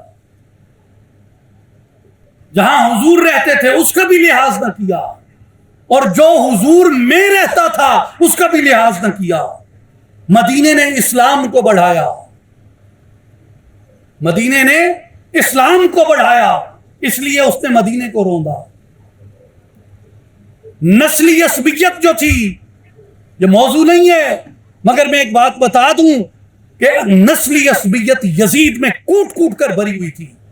آپ کو اگر یاد ہو چند برس قبل ناچیز نے آپ سے اس پہ بات کی تھی کہ جو مکالمات ہیں یزید پلید کے سیدہ طیبہ زینب سلام اللہ علیہ کے ساتھ، وہ یہ بات ثابت کرتے ہیں کیسے ایک امتی کی ہمت ہو سکتی ہے کہ رسول اللہ کے شجرے پہ تان کرے، رسول اللہ کے نسب پہ تان کرے، اور یہ کہے کہ ہم نے مقتولین بدر کا بدلہ لے لیا.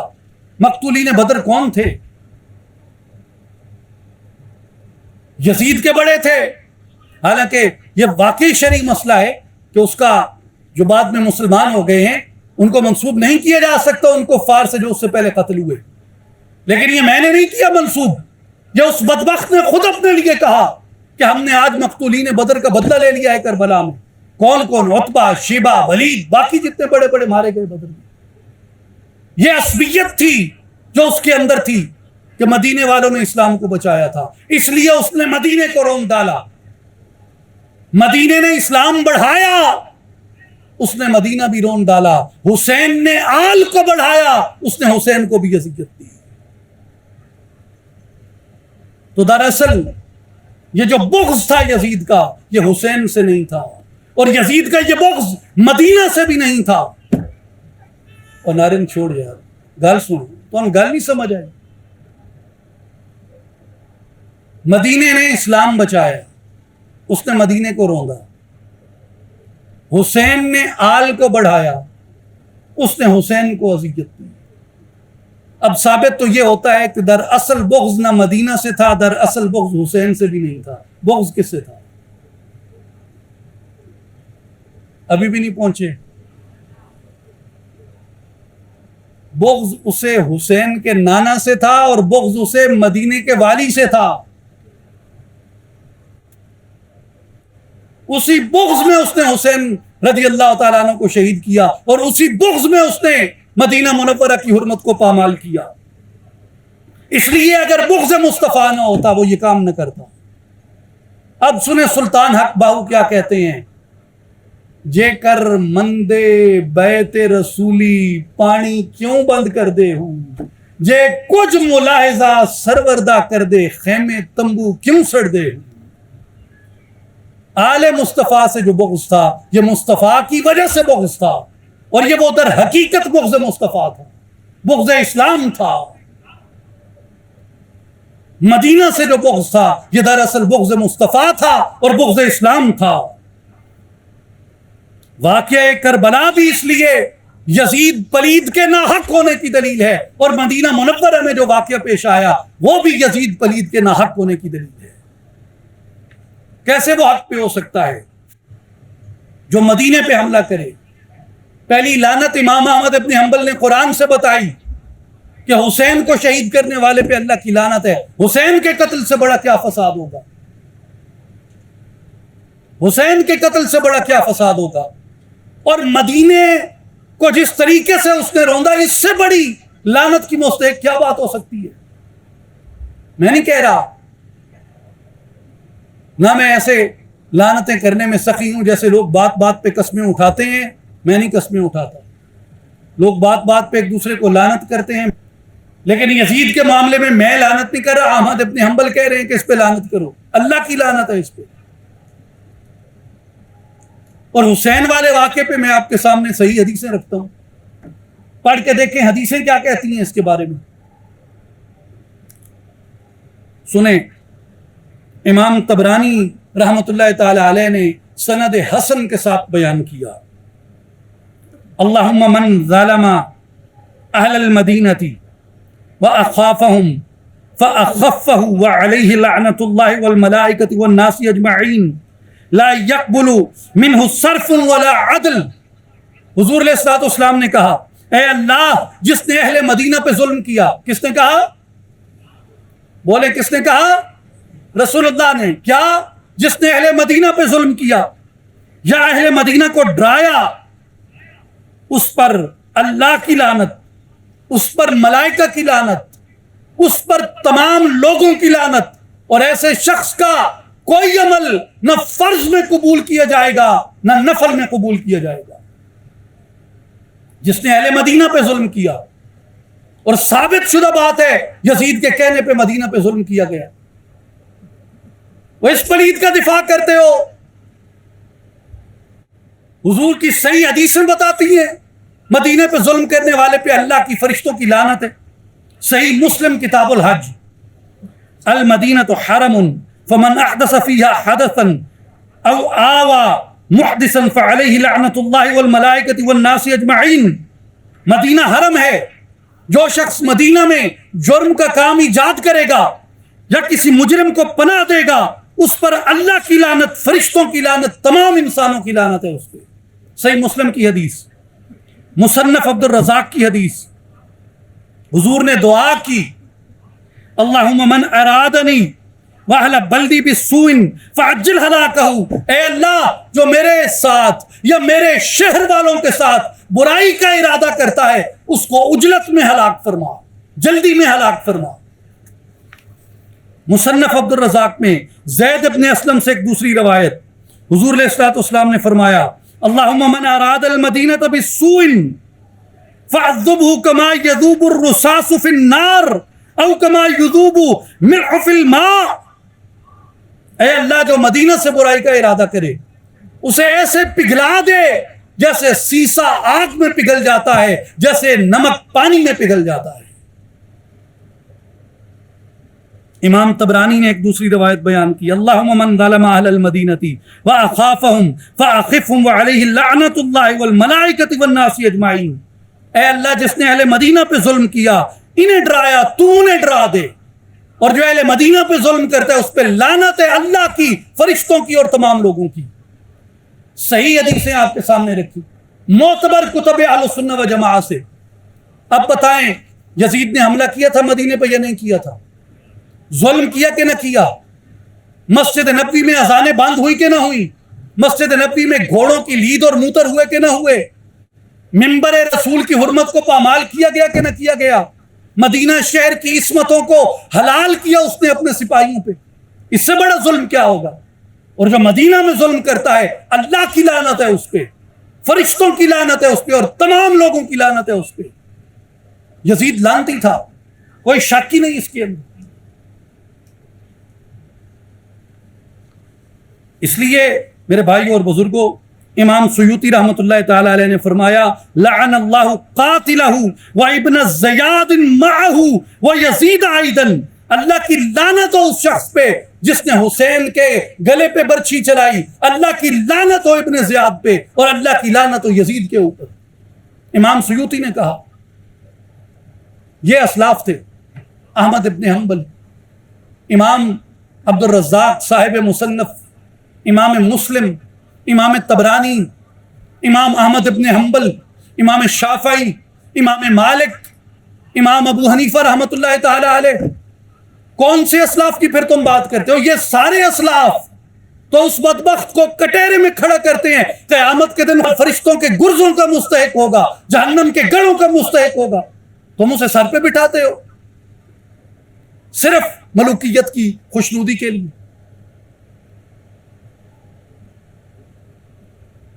میرے بھائیوں اور بزرگوں، میرے دوستوں اور ساتھیوں، صرف اس لیے کہ جی فلاں گروہ جو ہے حسین سے محبت کرتا ہے، فلاں گروہ علی سے محبت کرتا ہے، فلاں گروہ سیدہ طیبہ طاہرہ فاطمہ الزہرا سلام اللہ علیہ کا نام لیتا ہے، لہٰذا ہم ان کے مخالف چلیں گے، یہ کہاں کا پیمانہ دین ہے؟ اور یاد رکھو، یہ بغض بغض آل نہیں ہے، یہ بغض بغض نبی ہے۔ تائب ہونا چاہیے ایسے لوگوں کو اپنے برے عقائد سے، توبہ کرنی چاہیے اللہ کے حضور، اور اپنے اعمال بد ترک کرنے چاہیے۔ ایسے علم سے خدا بچائے، ایسے عالموں سے خدا بچائے، ایسی دھوکہ دہی سے خدا بچائے، ایسے فریب اور ریاکاری سے خدا بچائے۔ میرے بھائیوں اور بزرگوں، اس پہ میں آپ کا بہت وقت لے چکا ہوں، اور آپ کی رعایت کے لیے کچھ میں گفتگو کو ترک کرتا ہوں اور اختتام کی طرف آتا ہوں۔ میرے دوستوں اور ساتھیوں، یاد رکھ لیں کہ حسین رضی اللہ تعالی عنہ کا حق پہ ہونا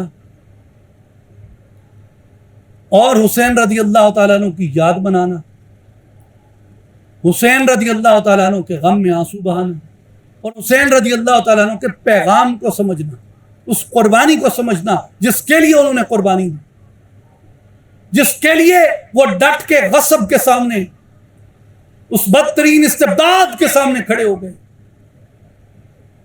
یہ ہمارے اسلاف کا، ائمہ دین کا، مجتہدین کا طریقہ ہے۔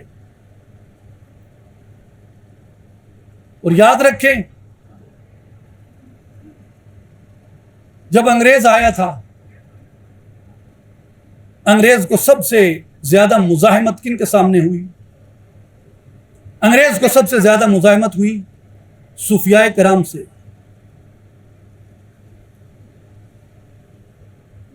سندھ میں پیر صاحب پگارو کی جو ہور تحریک تھی، لیبیا میں سنوسی تحریک تھی، الجیریا میں امیر عبد القادر الجزائری کی تحریک تھی، قفقاز میں، داغستان میں امام شامل کی تحریک تھی، دلی میں امام فضل حق خیر آبادی علیہ الرحمہ نے فتویٰ دیا تھا جہاد کا۔ یہ سارے عظیم جلیل القدر صوفیاء تھے جنہوں نے مغربی سامراج کے خلاف علم جہاد بلند کیے، حریت کے نعرے لگائے، اور ان کا نعرہ کیا تھا؟ ان کا نعرہ تھا حسینیت، ان کا نعرہ حسینیت۔ انگریز نے دیکھا، مغربی استعمار نے دیکھا کہ جب تک حسین ان کے دلوں میں ہے،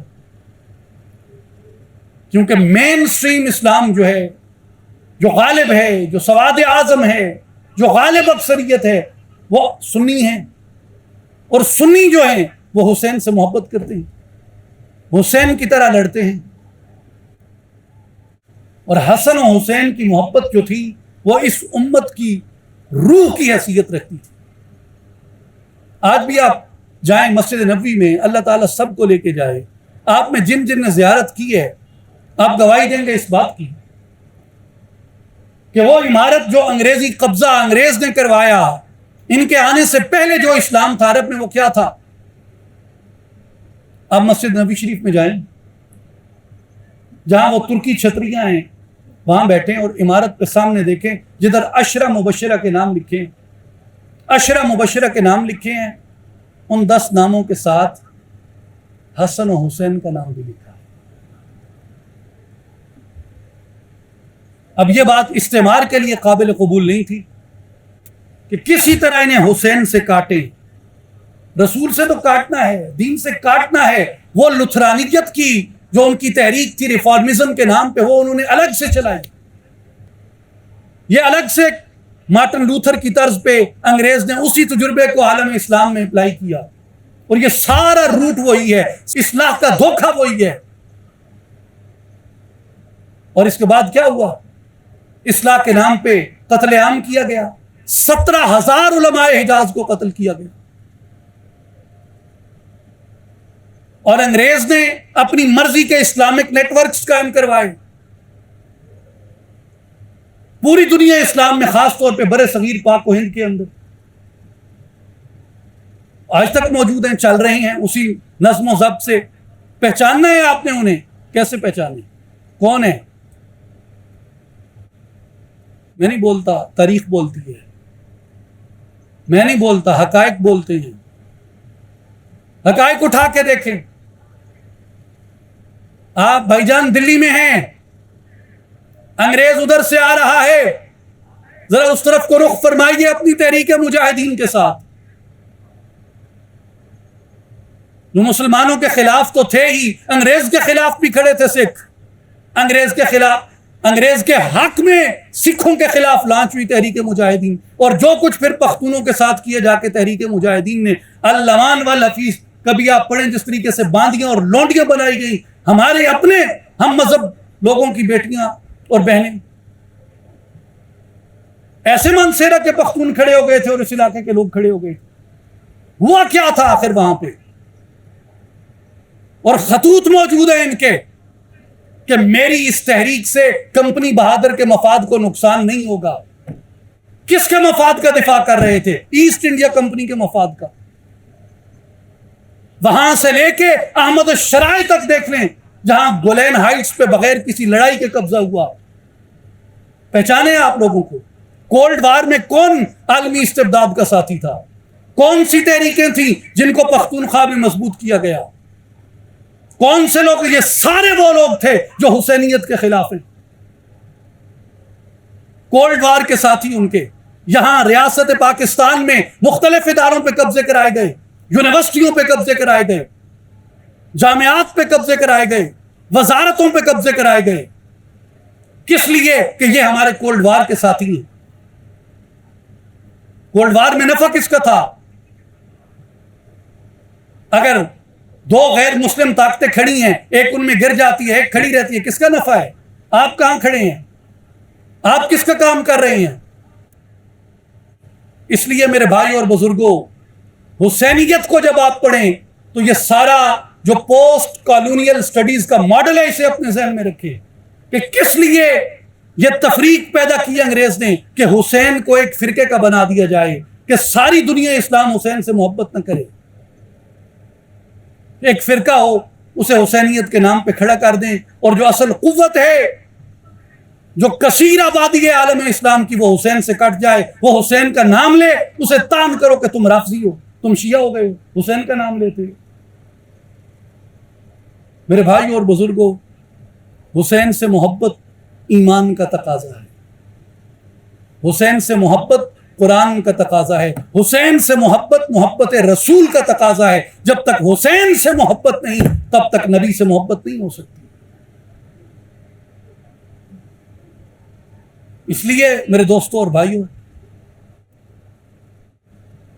سیدنا امام علی مقام امام حسین رضی اللہ تعالی عنہ کی ذات اقدس سے جو محبت ہے، یہ ہمارے ایمان کا تقاضا، ایمان کا حصہ ہے. جب سیدنا معین الدین اجمیری قدس سرہ العزیز سلطان الہند خواجہ اجمیر جب تشریف لائے، کتنی آبادی تھی مسلمانوں کی؟ یہ جو آج جمع غفیر دیکھ رہے ہیں، تب اتنے بڑے اجتماع کہاں ہوتے تھے مسلمانوں کے؟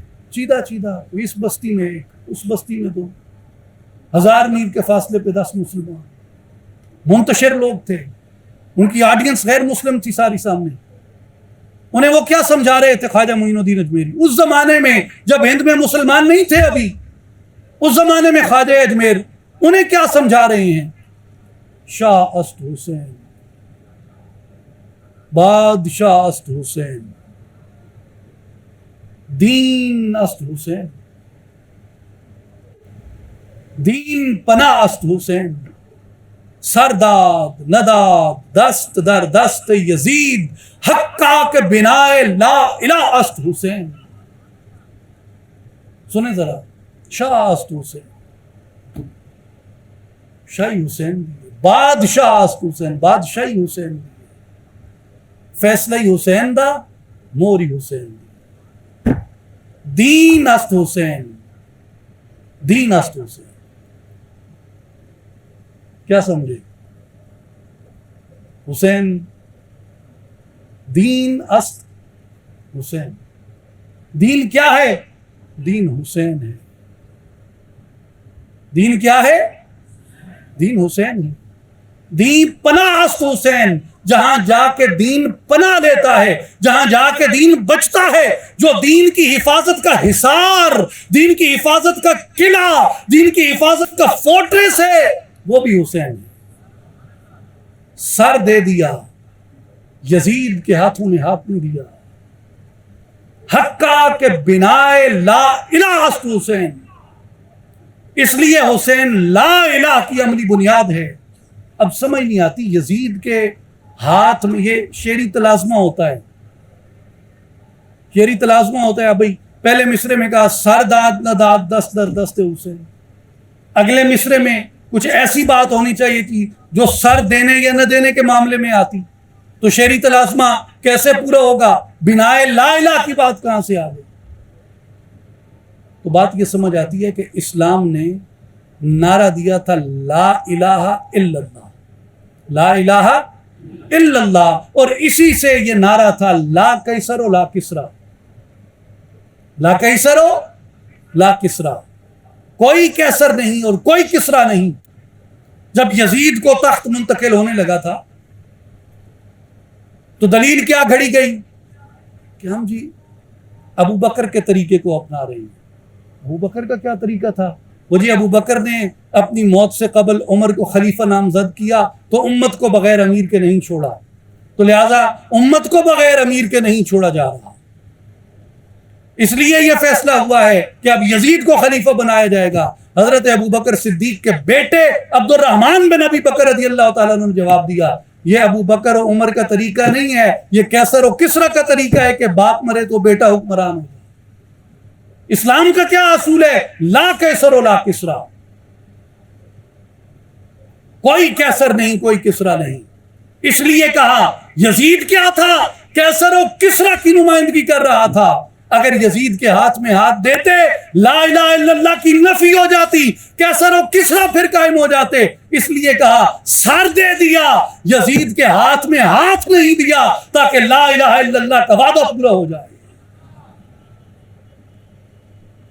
میرے بھائیو، حسین سے محبت ان لوگوں نے سکھائی. اور حضرت خواجہ معین الدین اجمیری رحمۃ اللہ تعالی علیہ سنی حنفی تھے. حضرت سلطان باہو رحمۃ اللہ علیہ نے کہا جے کر دین علم وچ ہوندا سر نیزے کیوں چڑھ دے.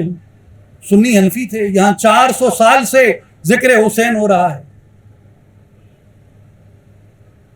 تب تو یہ تفریق نہیں تھی کہ حسین شیعوں کا ہے، جو علی کی بات کرے وہ شیعہ، جو سیدہ پاک کی بات کرے وہ شیعہ، جو حسین کی بات کرے وہ شیعہ. حسین سے سنی سے بڑھ کے کوئی محبت کر ہی نہیں سکتا، مگر شرط یہ ہے کہ سنی حلال کا ہو، حلال کا سنی ہو. حسین سے اس سے بڑھ کے کوئی حقدار نہیں ہو سکتا. میرے بھائیوں اور بزرگوں، اس لیے یہ دعا کریں کہ اللہ تبارک و تعالی ہمیں حضور کی آل اور حضور کی اطرت کی محبت نصیب فرمائے. اور یہ دعا کریں کہ اللہ کریم اپنے نور کی طرف ہماری آنکھوں سے حجابات کو ہٹا دے، رسول اللہ کے نور کی طرف ہماری آنکھوں سے حجابات کو ہٹا دے، حضور کی آل کے نور کی طرف ہماری آنکھوں سے حجابات کو ہٹا دے. اور میرے بھائیوں، یہ دعا کریں کہ اے اللہ اس کے بچوں کی خیر کر جو رسول اللہ کے بچوں کی خیر چاہتا ہے. اور یہ دعا کریں میرے بھائیوں کہ اے اللہ دنیا میں، قبر میں، آخرت میں اس کی طرف ہو جا جو رسول اللہ کے بچوں کی طرف ہو گیا. اور دعا کریں اے اللہ ان کی مدد فرما جو آل محمد کے مددگار ہیں. اور دعا کریں کہ اے اللہ دشمنوں کے مقابل ان کا دفاع مؤثر کر دے جو حضور کے بچوں کا دفاع کرتے ہیں. اور ہم دعا کریں کہ اے اللہ انہیں ذلیل و رسوا فرما جو ذلیل اور رسوا لوگوں کو رسول اللہ کے بچوں پہ ترجیح دیتے ہیں. اے اللہ ایسے لوگوں کو کوئی غم نہ پہنچے جنہیں حضور علیہ الصلوۃ والسلام کے بچوں کا غم ہے۔ اور اے اللہ ہماری ان بیٹیوں بہنوں کے سروں کی چادروں کو سلامت رکھ جنہیں چادر زینب کا غم ہے۔ اور اے اللہ ان کے درجے اور فضیلتیں بلند فرما جو رسول اللہ کے اور ان کی آل کے درجے اور فضیلتیں بیان کرتے ہیں۔ اے اللہ جو سیدنا علی اصغر کی پیاس میں تڑپتے ہیں انہیں بروز حشر ساقی کوثر کے مبارک ہاتھوں سے سیراب فرما۔ اور اے اللہ جنہیں شبیہ رسول سیدنا امام علی اکبر رضی اللہ تعالیٰ عنہ سے محبت ہے، ان کا غم رکھتے ہیں، انہیں کثیر کثیر کثیر مرتبہ شبیہ مصطفیٰ کے طفیل رخ مصطفیٰ کی زیارت نصیب فرما۔ اور اے اللہ جن کے دل مودت قرابت سے روشن ہیں، جن کے دل مودت آل محمد سے روشن ہیں، دنیا میں ان کے چہروں کو روشن فرما، برزخ میں ان کی قبروں کو روشن فرما، آخرت میں ان کے انجام کو روشن فرما۔ اور اے اللہ میں ان سے برات کا اعلان کرتا ہوں جنہوں نے قتل اہل بیت پر ظالموں، غاصبوں اور آمروں سے موافقت اختیار کی۔ اے اللہ ہمیں دنیا میں بھی ان سے الگ فرما دے، برزخ میں ہماری روحیں ان سے دور رکھ، اور آخرت کے دن ہمیں ان کے ساتھ حساب کے لیے کھڑا نہ کر۔ اے اللہ جب تو رسول اللہ کے حقداروں کو کھڑا کرے، جب تو حضور کی آل کے حقداروں کو کھڑا کرے، حضور کے صدقے، حضور کی آل کے صدقے ہم سوال کرتے ہیں، ہمیں حضور کے حقداروں میں کھڑا فرما، ہمیں حضور کی آل کے حقداروں میں کھڑا فرما۔ اور اے اللہ ہمارے حال پہ کرم فرما، علم کو ہمارے لیے وبال نہ بنا، علم کو ہمارے لیے دلالت نہ بنا، علم کو ہمارے لیے غضب نہ بنا، علم کو ہمارے لیے گمراہی نہ بنا۔ ہم ایسے نہ ہو جائیں جیسے علم نے یزیدی علماء کو کر دیا تھا، جیسے علم نے فرعونی علماء کو کر دیا تھا، جیسے علم نے نمرودی علماء کو کر دیا تھا۔ اے اللہ اپنی معرفت عطا فرما، رسول اللہ کی معرفت عطا فرما، رسول اللہ کی آل کی معرفت عطا فرما، ان کے حق کی معرفت عطا فرما، اور ہمیں ان کے نور سے کبھی نابینا نہ فرما۔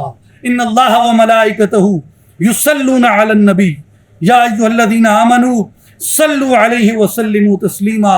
اللہم صل علی سیدنا و مولانا محمد وعلی آل محمد واصحاب محمد وبارک وسلم، وآخر دعوانا ان الحمد للہ رب العالمین۔